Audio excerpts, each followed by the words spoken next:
룻기를 벌써 1년 한 4개월 중간에 빠진 거 계산하니까 한 60번 정도 했더라고요.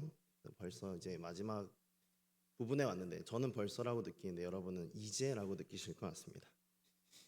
여러분, 저는 이 룻기를 보면서 이런 질문을 꼭 던지고 싶었습니다. 여러분, 자신의 신앙생활에 자신이 있습니까?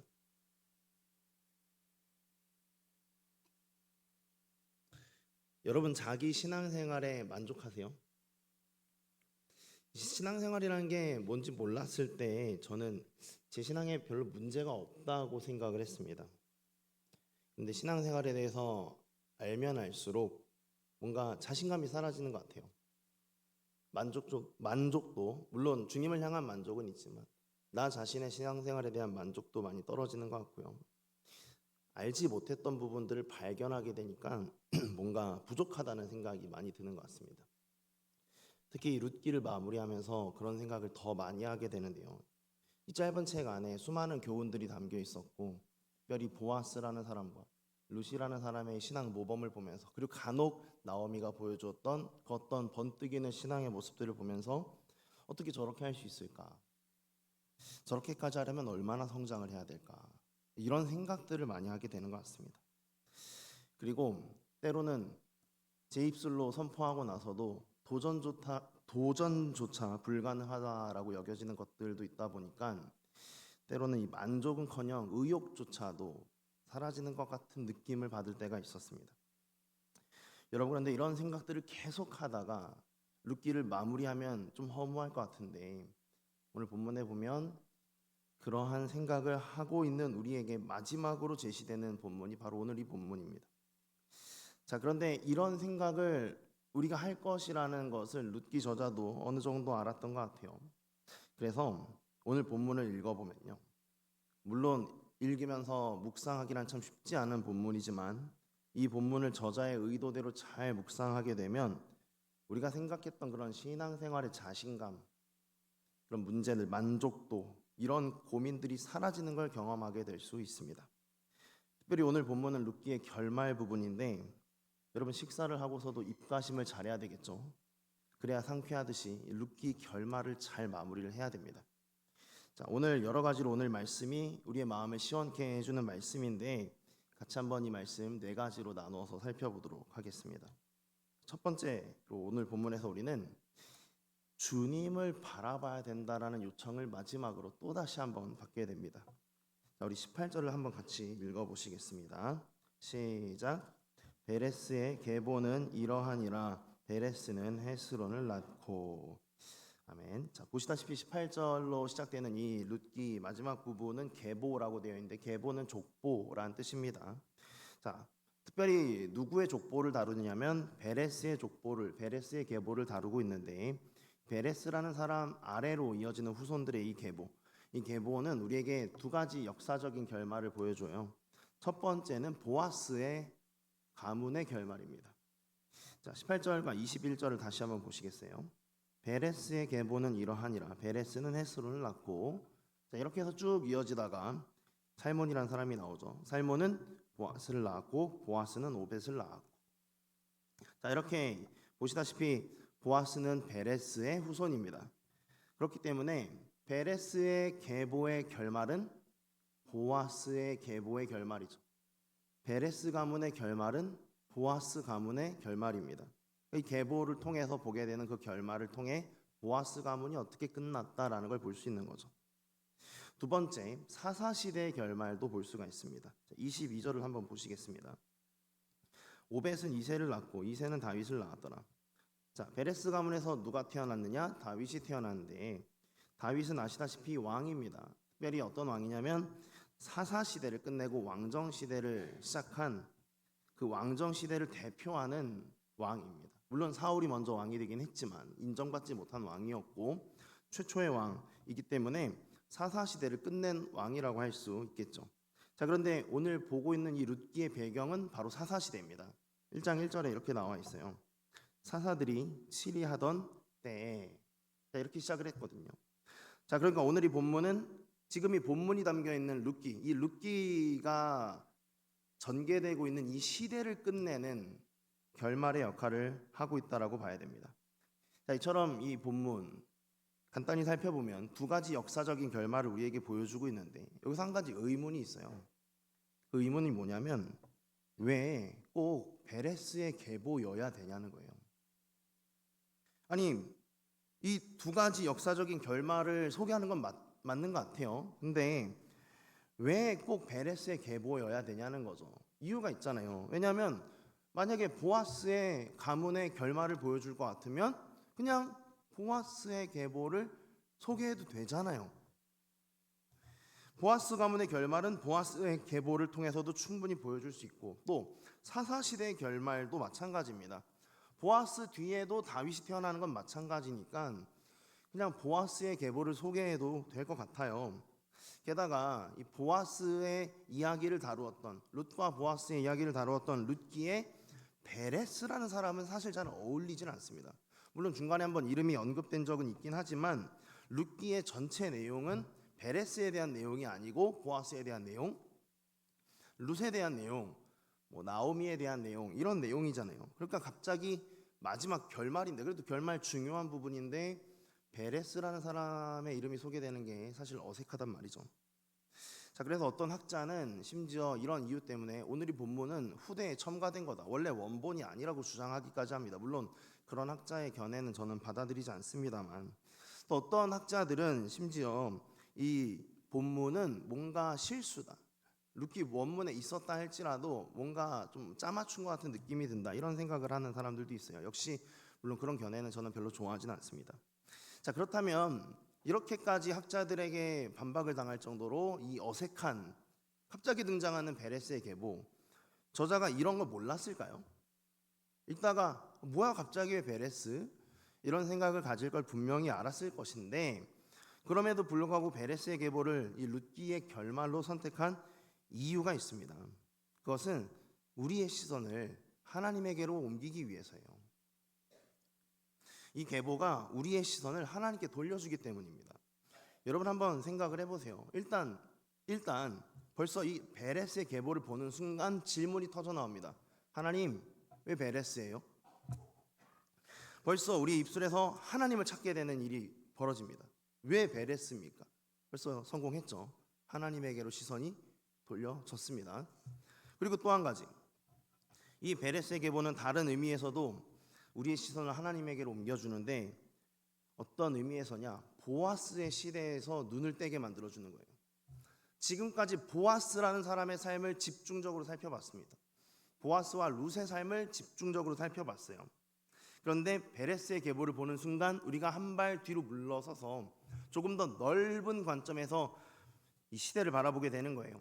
보아스 이외의 시대도 우리가 바라보게 되는 거죠. 보아스 이전에는 누가 살았는지, 보아스 이후에는 누가 나왔는지를 보게 되는 거죠. 그리고 그 계보 끝에서 다윗의 이름을 보면서 우리의 시선이 확실히 보아스에게서 떨어지게 됩니다. 이로써 우리가 그동안 보아스와 룻의 신앙에서 머물러 있던 우리의 시선을 하나님의 구원 역사의 진행 과정으로 옮길 수 있게 돼요. 항상 이 룻기를 보면서 우리의 관심사는 우리의 신앙, 보아스와 룻의 신앙, 그리고 그 신앙을 어떻게 하면 우리도 닮을 수 있을까에 있었습니다. 그런데 이 계보를 통해서 그 시선이 떨어지고 하나님께서 어떻게 역사를 진행해 가시는가, 구원 역사로 시선이 옮겨지게 되는 거예요. 여러분 실제로 이것은 룻기의 저자만 사용하는 방식이 아니거든요. 성경 저자들은 항상 이 계보라는 것, 족보라는 것을 한 시대에 또 한 사람에게 집중되었던 독자들의 시선을 떼어내서 하나님의 역사로 옮겨오는데 자주 사용합니다. 왜냐하면 이 족보에는 사람의 생각이나 행동에 대한 묘사가 거의 없잖아요. 그리고 진행이 막 빠르잖아요. 갑자기 누가 태어나고 누가 죽고 누가 태어나고 누가 죽고 엄청 빨리 진행이 되니까 독자의 시선이 사람에게서 떨어지게 되는 효과가 있습니다. 다른 계보에도 그런 효과가 있어요. 자, 그런데 이제 여기서 한 가지 더 의문점은 그러면 그냥 보아스의 계보를 쓰면 되는데 왜 베레스의 계보를 쓰냐는 거죠. 여기에도 이유가 있는데 베레스의 계보가 여기에서만큼은 가장 적합하기 때문입니다. 예를 들어서 보아스의 계보를 사용했다면 여전히 우리의 시선은 보아스에게서 떨어지지 않을 거예요. 또 예를 들어서 베레스보다 조상인 자에게 그 계보를 더 조상인 자의 계보를 사용한다면 그것도 문제가 되는데, 왜냐하면 그 이상의 조상들은 조금 많이 유명해요. 베레스 위에는 유다가 있습니다. 유명하죠. 유다 위에는 이삭이 있어요. 야곱이 있어요. 아브라함이 있어요. 굉장히 유명한 사람들입니다. 그러니까 벌써 우리의 시선이 그 인물들에게로 고정되는 거예요. 또 예를 들어 베레스보다 후손인 사람들의 계보를 써도 문제가 되는데, 왜냐하면 우리가 감을 못 잡게 됩니다. 베레스 이하에 있는 사람들은 너무 유명하지 않아서 왜 갑자기 나왔는지 감조차 잡을 수 없게 돼요. 여러분, 그렇기 때문에 이런 이유로 오늘 본문에서 룻기의 저자는 본문 위치에 베레스의 계보를 기록한 겁니다. 보아스에게서 시선을 떼고 너희가 구원의 역사를 진행해 가시는 하나님을 바라봐야 된다는 거예요. 여러분, 그리고 이 의도를 따라서, 이 말씀을 여기에 기록해둔 이 저자의 의도를 따라서 우리도 이제 룻기를 마무리하는 시점에 교훈을 받아야 됩니다. 어떤 교훈입니까? 우리의 시선을 이제는 신앙의 모범을 찾는 데에서 떼고 하나님의 구원의 역사로 옮겨야 된다는 교훈이에요. 여러분, 지금까지 룻기를 어떻게 보셨는지 모르겠어요. 아마도 제 생각엔 신앙의 모범을 많이 발견하시는 방향으로 룻기를 읽으셨을 것 같습니다. 뿐만 아니라 지금까지 성경을 어떻게 읽으셨는지 모르겠지만 상당한 경우에 우리는 성경을 우리 신앙생활의 지침서로서 바라봤을 가능성이 크다고 봅니다. 실제로 수많은 신자들이 성경에서 사람의 모범을 많이 봅니다. 예수님을 본다고 하는 사람들도 예수님의 삶의 모범에 더 집중합니다. 실천을 위한 교훈을 발견하려고 애를 써요. 룻과 보아스의 모범은 말할 나위 없이 우리가 집중해왔던 영역이죠. 여러분, 그런데 이렇게 읽는 것도 그동안 상당히 유익하긴 했습니다. 그런데 여기에는 분명히 한계가 있어요. 게다가 여기에는 아주 큰 문제가 있는데요. 그것은 성경에 본래 기록된 목적이 그게 아니라는 데 있습니다. 여러분, 성경의 기록 목적은 무엇이죠? 요한복음 5장 39절에 이런 말씀이 있습니다. 너희가 성경에서 영생을 얻는 줄 생각하고 성경을 연구하거니와 이 성경이 곧 내게 대하여 증언하는 것이니라. 당대 유대인들도 성경을 읽으면 내가 영생을 얻을 줄로 알고 어떻게 살아가는 것이 영생을 얻는 비결인가 연구하려고 했지만, 예수님께서는 성경은 신앙의 모범을 발견하는 게 아니고 나를 보라고 기록된 책이란다라고 말씀하신 거예요. 여러분, 그러니까 우리가 성경을 보면서 신앙의 모범을 발견하면 어느 정도 유익은 하겠지만 어차피 그걸 다 실천할 수도 없을 뿐더러 성경이 본래 기록된 목적이 예수님을 보게 하는 것이니까, 하나님께서 구원을 위하여 베풀어 주신 그의 아들을 보는 데 있으니까 우리의 시선을 이제는 옮겨야 되지 않겠습니까? 여러분, 이제는 우리가 그동안 룻기를 바라봤던 시선을 뗐으면 좋겠어요. 아마 룻기 저자는 예수님을 모르니까 다윗까지 쓴 것 같습니다. 그래도 다윗이라면 이스라엘 나라를 구원하는 일에 쓰인 구원의 왕, 회복의 왕이었죠. 룻기의 저자는 독자들에게 이제 보아스에게서 눈을 떼서 다윗을 보내신 하나님을 바라보라고 하고 있는 것입니다. 오늘 우리도 여기에서 교훈을 받아서 주님을 바라봐야 될 것입니다. 여러분, 만약 우리가 시선을 그래도 이 말씀을 듣고도 옮기지 않는다면 어떻게 될까요? 우리는 결국 신앙생활의 길을 잃어버릴 거예요. 우리는 신앙생활에 있어서 만족을 얻지 못한 채로 늘 자신감을 상실한 채로 신앙생활을 어느 정도 포기한 채로 살게 될 것입니다. 그러면서도 늘 제시되는 모범 때문에 짓눌려 살게 될 것입니다. 여러분, 그러나 우리가 만약 이제 우리의 시선을 지금이라도 하나님의 구원 역사로, 그 계보로, 다윗으로 예수님으로 이어지는 그 구원의 역사로 옮긴다면 우리는 길을 찾을 것입니다. 신앙의 기쁨과 만족을 되찾을 거예요. 나로 말미암지 않고 예수 그리스도로 말미암는 구원으로 인해 기뻐하게 될 것입니다. 비로소 우리는 하나님을 만나게 될 거예요. 왜냐하면 예수님이야말로 길이요 진리요 생명이시기 때문입니다. 요한복음 14장 6절입니다. 예수께서 이르시되 내가 곧 길이요 진리요 생명이니 나로 말미암지 않고는 아버지께로 올 자가 없느니라. 곧 이제는 시선을 주님께로 옮기시길 바랍니다. 두 번째, 우리가 본문에서 볼 것. 본문에서 우리는 주님을 주목할 때라야 나의 가치를 발견하리라는 약속을 보게 됩니다. 18절에서 22절을 한번 같이 읽어보시겠습니다. 시작. 베레스의 계보는 이러하니라.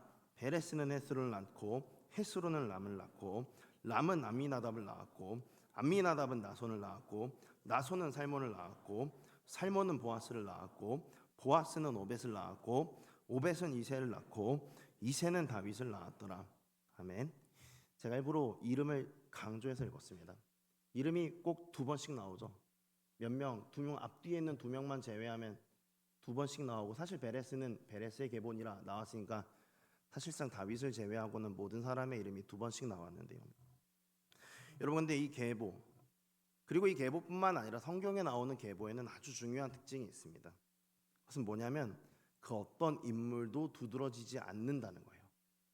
계보에 등장하는 모든 인물이 평등하게 나옵니다. 대부분 모든 사람들은 이름으로만 소개돼요. 여러분, 그리고 이 사실은 사실 룻기를 마무리하는 입장에서는 조금 아쉽기도 하고 섭섭하기도 하고 좀 충격적이기도 합니다. 그동안 우리는 보아스를 굉장히 주목해서 봤잖아요. 이 족보에 나오지 않은 룻도 굉장히 주목해서 봤단 말이죠. 모범적이라는 이유로 그 사람들에게 굉장히 집중했었어요. 그런데 그렇게 그 모범적인 신자들을 바라보던 우리에게 주님께서 이 결말로 메시지를 주시는 거예요. 주님의 구원의 역사에는 보아스만 중요한 게 아니고 너희가 이름을 몰랐던 이 한 사람 한 사람이 다 중요하다는 거예요. 여러분, 그러면 우리는 어떻겠습니까? 우리 역시 주님의 구원 역사에 있어서 비록 보아스처럼 모범적이진 않을지라도 중요한 사람들인 거죠. 여러분, 그런데 지금까지 우리가 우리 자신을 어떻게 평가해 왔었는지 돌아보길 원합니다. 우리 중 대다수는 아마 자신을 그렇게 높이 평가하지 않았을 거예요. 엄격히 평가해 왔을 것 같습니다. 보아스와 같지 않다. 그래서 조금 신앙에 열정이 있는 분들은 좌절하기도 많이 했을 것 같아요. 그런데 하나님께서는 보아스나 오벳, 헤스론이나 베레스, 나손이나 살몬 그 누구라고 할지라도 동일하게 한 몫을 감당했다라고 말씀하고 계세요. 이 사실이 그리고 오늘 우리에게도 적용되는 겁니다. 여러분, 그리고 이 사실은 우리가 이 계보를 볼 때라야 발견할 수 있는 거였어요. 즉 보아스의 모범을 볼 때가 아니라 주님의 구원 역사를 바라볼 때 비로소 나 같은 사람도 주님 안에 가치가 있구나 라는 걸 비로소 볼 수가 있게 된 거예요. 주님은 오늘 우리에게 너도 내게 소중하다, 너도 나의 구원 역사에 한 몫을 감당하고 있다 라고 말씀해 주십니다. 여러분, 이 사실이 어찌 감사하지 않을 수가 있겠습니까? 여러분, 그러니까 이제 우리에게 중요한 건 우리가 얼마나 모범적인 신앙생활을 하는가 이전에 내가 누구에게 속했는가입니다. 물론 얼마나 모범적인가 생각해 볼 수 있겠지만 그만큼 하지 못해도, 룻처럼 못해도, 보아스처럼 못해도 내가 만약 하나님께 속한 사람이라면 나도 그 구원 계보에 있을 것이고 그 구원 역사의 한 과정에 나도 이름을 올릴 것이고 나도 소중한 사람이 된다는 것을 이제는 절대로 잊어버려서는 안 됩니다. 여러분, 하나님께서 오늘 우리에게 말씀하십니다. 너가 비록 신앙에 탁월한 모범은 아닐지라도 내가 너를 사랑하고 너를 다음 세대를 이어갈 나의 구원 계보에 이름을 올릴 자로 선택했다. 이 말씀을 믿으십니까? 여러분, 이제는 주님의 구원 역사를 바라보시면서 자신이 주님 안에 얼마나 소중한 존재인지 깨달으시길 바랍니다. 보아스 같은 자만 구원 계보에 두신 게 아니라 나 같은 자도 구원 계보에 두셨다는 것을 신뢰하셔서 길을 찾고 자신감을 되찾고 만족을 누리는 신앙생활 되시길 바랍니다. 세 번째 또 볼 게 있는데요. 본문에서 우리는 나의 가치를 발견할 때 그때 비로소 보이게 되는 나의 사명을 보게 됩니다.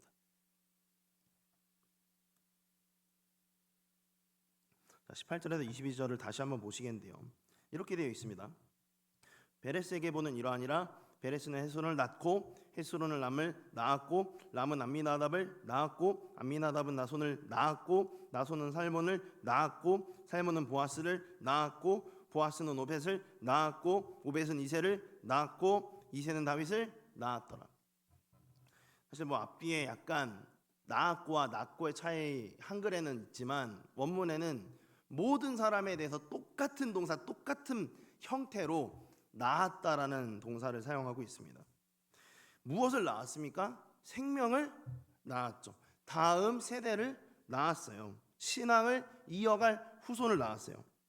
근데 여기에 있어서 여기 계보에 등장한 사람들 가운데는 단 한 명도 예외가 없습니다. 보아스는 낳았지만 베레스는 키웠다, 이게 아니에요. 암미나답은 낳았지만 나손은 길렀다, 이런 거 아니에요. 베레스는 낳았지만 헤스론은 망쳤다, 이런 거 아니에요. 모든 사람이 다 낳았다는 겁니다. 여러분, 그리고 이 사실은 우리에게 이 낳는 것이 하나님의 구원 역사에 이름을 올린 자들이 해야만 하는, 그리고 했었던 일이라는 걸 보여주는 거예요. 사실 우리는 보아스에 대해서 많이 살펴봤기 때문에 이것이 굉장히 축약된 것처럼 느껴집니다. 보아스는 낳는 일만 하지 않았어요. 나누기도 했고 베풀기도 했고 도와주기도 했고 섬기기도 했고 챙겨주기도 했고 책임지고 변론도 했고 재판에서 내가 이 모든 것을 감당하겠다고 선포도 하기도 했습니다. 밭을 운영하기도 했고 수많은 사람들을 길렀어요. 하지만 그런 보아스도 한 가지만 기록되어 있습니다. 낳았다. 여러분, 이게 얼마나 우리에게 중요한 교훈을 주는지 모릅니다. 이 교훈은 우리가 무엇을 할지라도 주님은 한 가지를 보신다는 걸 교훈해 주는 거예요. 너는 낳았느냐? 너는 생명을 낳았느냐? 여러분, 그렇다면 생명을 낳는다는 건 무엇을 뜻합니까? 생물학적으로 다음 아들, 딸을 낳는다는 의미를, 생물학적 번성을 의미하기도 하지만 근본적으로는 하나님의 생명을 전달하여서 구원받을 백성들을 낳는다는, 구원받을 백성들을 생산한다는, 제자를 삼는다는 의미를 가지고 있습니다.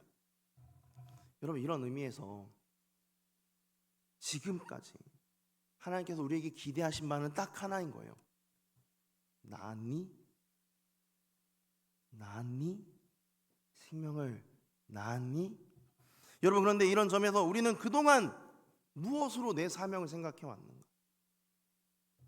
돌아봐야 됩니다.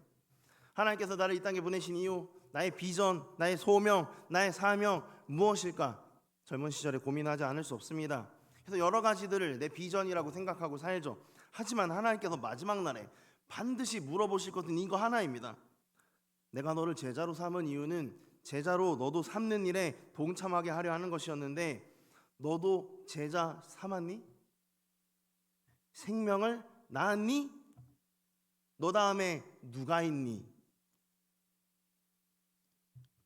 혹시 비전이란 이름으로 껍데기만 갈고 닦다가 온 거 아니니? 여러분, 이 부분에 대해서 어떻게 생각하고 계신지 모르겠습니다. 사실은 주님께서는 모든 인류에게 이 사명 주셨거든요.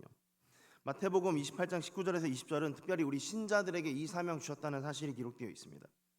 그러므로 너희는 가서 모든 민족을 제자로 삼아 아버지와 아들과 성령의 이름으로 세례를 베풀고, 뒤에는 뭐 읽지 않아도 괜찮을 것 같습니다. 주님께서 너희에게 제자 삼으라는 명령을 주셨는데 너희가 누구냐면 제자거든요. 제자들에게 제자 삼으라고 했으니까 제자 삼는 자들은 제자가 되겠죠. 그럼 제자 삼은 자들도 이 명령을 받아야 되겠죠. 그럼 그 제자 된 자들도 또 제자를 삼아야 되는 거예요. 한마디로 12제자 이후에 주님의 백성된 모든 사람은 제자 삼는 사명을 받은 거예요. 근데 사실 이것은 신자들에게만, 제자들에게만 준 사명이 아니거든요. 그것은 태초부터 주님께서 모든 인류에게 준 사명이었습니다. 창세기 1장 28절 한번 보시기 바랍니다. 하나님이 그들에게 복을 주시며 하나님이 그들에게 이르시되 생육하고 번성하여 땅에 충만하라. 무엇하라? 생육하고 번성하여 땅에 충만하라. 생명을 낳으라는 거예요. 여러분, 이 사명을 그런데 지금까지 얼마나 따라왔습니까? 돌이켜보면 이 사명을 잘 따르지 못한 것 같아요. 그런데 여기에서 중요한 것이 있습니다. 왜 그럼 우리가 이 사명을 따르지 못했느냐? 이유는 역시 나를 바라봤기 때문인 거예요. 나의 신앙이 이 정도밖에 안 된다. 나의 신앙은 여기까지이다. 나에게 집중해 왔기 때문입니다. 만약 우리가 그동안 주님을 바라봤다면 어땠을까요? 구원의 역사를 이루어 가시는 주님을 바라봤다면 우리는 분명히 생명을 낳는 일을 해오게 되었을 것입니다. 여러분, 생각을 해보십시오. 주님은 어떤 분입니까? 생명을 낳으시는 분입니다. 그는 생명의 근원이세요. 그런 주님을 바라본다는 것은 무엇을 의미합니까? 그분을 알아간다는 겁니다. 근데 그분을 바라보는 자는 그분을 알아갈 뿐 아니라 그분을 닮아가게도 되어 있습니다. 그분의 영향을 받게 되기 때문이죠. 그렇다면 그를 바라본 자는 반드시 생명을 낳는 자로 변화될 수밖에 없습니다. 낳고자 할 수밖에 없게 되는 거예요. 여러분, 그러므로 오늘 내가 주님을 바라보는 것, 그 주님을 바라봄으로 나의 가치를 깨닫는 것은 반드시 나의 사명이 생명을 낳는 것이라는 걸 깨닫는 일로 이어질 수밖에 없습니다. 오늘 그래서 이 사실을 가지고 다시 한번 주님 앞에 내가 얼마나 주님의 역사를 바라봤는지 검토해 보시길 바랍니다. 저는 여러분에게 지금 생명을 낳으라고 말씀드리는 게 아닙니다. 생명을 낳는 일을 하고 있었는지를 통해 얼마나 주님께 집중해 왔는지를 검토해 보라고 말씀드리는 것입니다. 이 시간 정직하게 우리의 신앙 상태를, 주님을 얼마나 집중해 왔는지를 돌아보시기를 바랍니다. 마지막으로 한 가지만 더 보겠습니다. 마지막으로 오늘 본문은 속히 오실 주님에 대해서 보여주고 있습니다. 여러분, 이런 부분들 지금까지 말씀드렸습니다. 주님을 바라봐야 된다. 우리가 더 이상 누군가 신앙의 모범을 바라볼 게 아니라 주님을 바라봐야 된다. 주님이 어떤 일들을 하고 계시는지 봐야 된다. 그 구원의 계보를 바라봐야 된다라고 말씀드렸습니다. 그리고 그 주님을 바라볼 때 나의 가치를 깨닫게 되고 내가 비로소 생명을 낳는 일을 하게 될 거라고 말씀을 드렸습니다. 근데 그렇게 살아가는 것이 우리에게 얼마나 중요한지 오늘 본문은 우리에게 본문의 속도로 보여주고 있습니다. 여러분, 잘 보세요. 오늘 이 18절부터 22절 본문은요, 다른 본문과는 속도가 차원이 다릅니다. 여러분, 생각해 보면요, 나오미가 모압에서 베들레헴으로 돌아오는 것보다, 그리고 룻이 보아스를 만나게 되는 것보다, 보아스와 룻이 결혼을 약속하게 되는 것보다, 보아스가 룻을 위하여 나오미를 위하여 기업물을 자의 역할을 감당하는 것보다 당연히 이 계보에 담긴 역사가 몇백 배는 더 깁니다. 하지만 그 기록의 길이는 훨씬 짧습니다. 여러분, 이것은 우리에게 엄청 중요한 교훈을 주는 거예요. 우리가 주님의 구원 역사를 바라보고 그 안에서 나의 가치를 발견하며 생명을 낳는 일에 집중할 때, 그때 주님을 속히 만나게 되리라는 겁니다.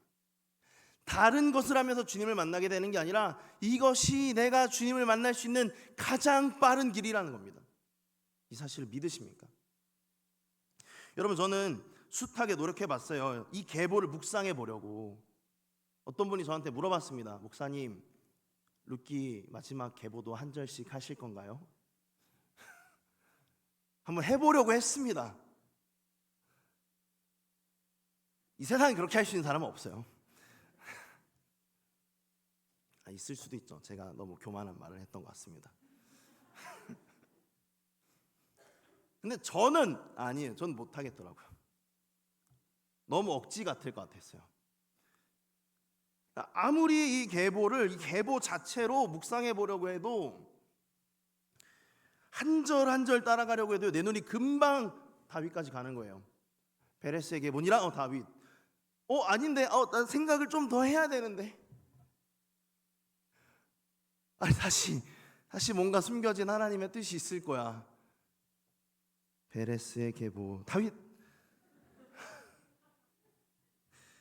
너무너무 빨리 끝나는 거예요.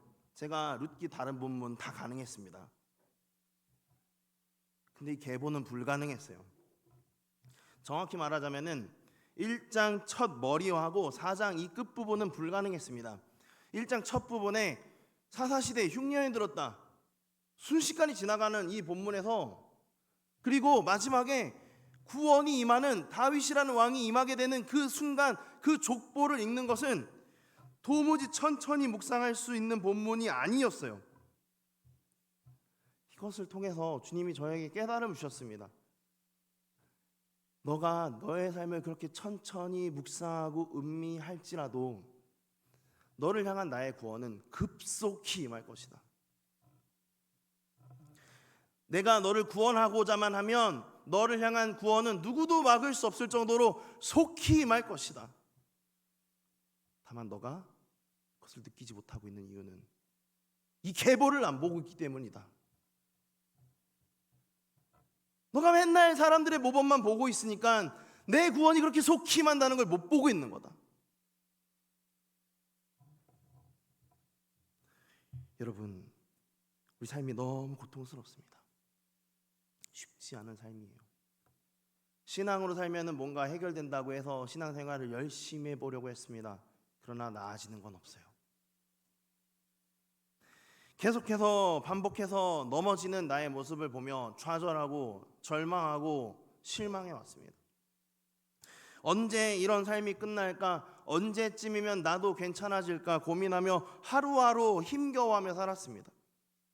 그런데 오늘 주님께서 우리에게 보여주신 것, 너가 어떻게 해야 되는 것이 아니라 내가 너에게 행할 그 구원의 역사를 바라본다면 구원이 속히 임할 것이다.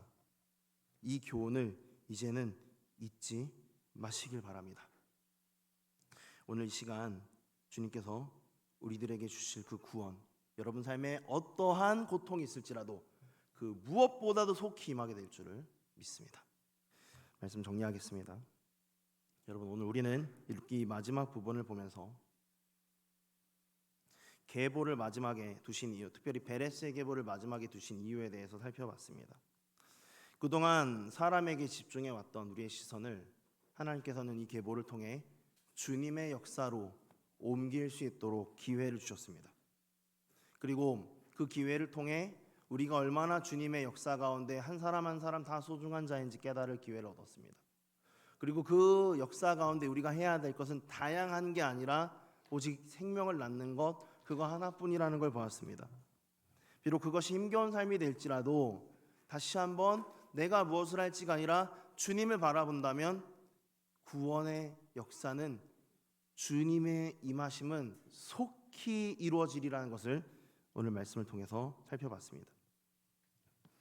여러분, 저는 이 시간 정말 룻기를 오랫동안 살펴보면서